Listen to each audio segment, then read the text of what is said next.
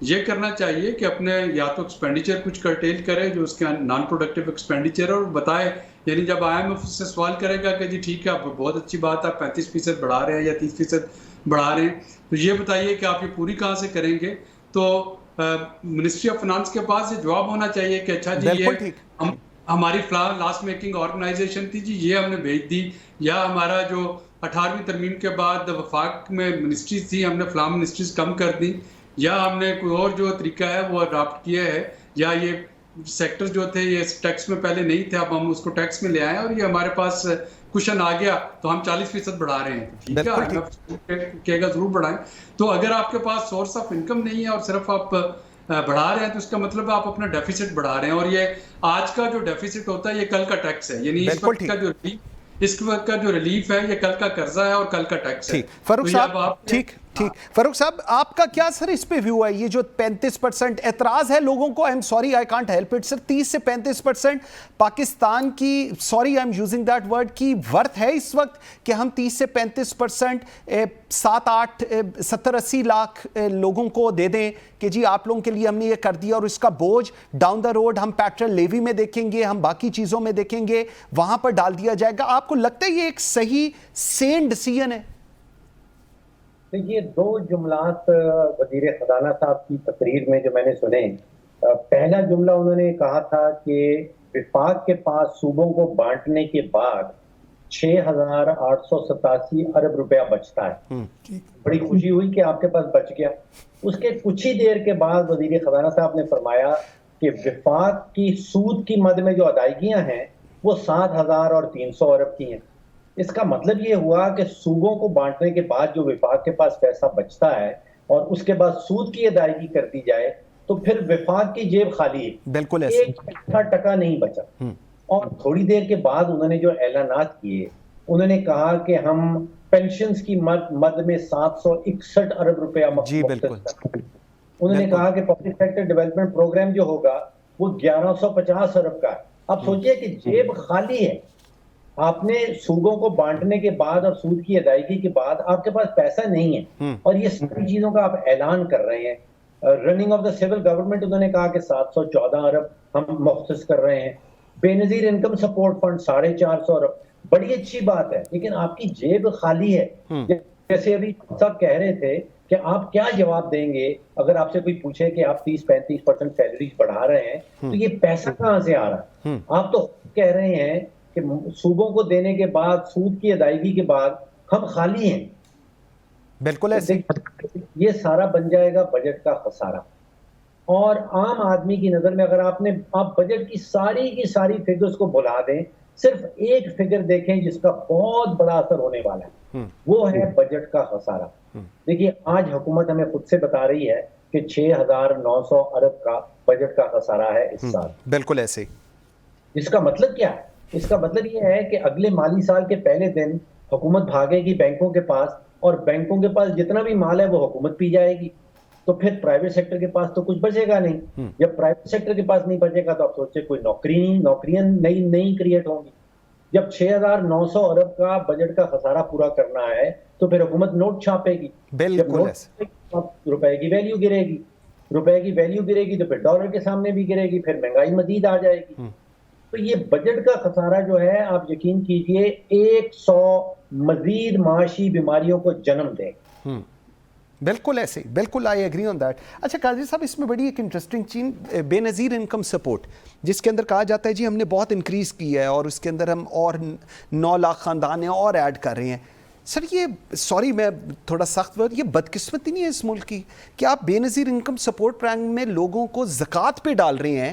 آپ یہ چیزیں گورنمنٹ اپرچونٹیز نہیں دے رہی ان کو کہ وہ کام کریں کمائیں. آپ نے جو پیسے دینے ہیں ان کو محنت کر کے دے دیں انسٹیڈ کہ آپ ان کو ویسے دے رہے ہیں. میرا خیال جی اس more of a political economics کی یہ گیمکری ہے.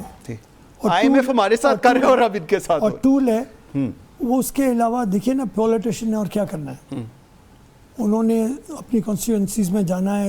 یہ ایک طریقہ ہے، لیکن بات بالکل ٹھیک ہے. یہ بہت پہلے ایک زمانے میں چیمبر میں ہمارا ایک اسی طرح ہو گیا تھا، زکوٰۃ فنڈ تھا، یہ اب وہی طریقہ ہے. تو میں نے کہا جی آپ اتنا پیسہ اکٹھا کرتے ہیں اور 500 روپیہ بانٹ دیتے ہیں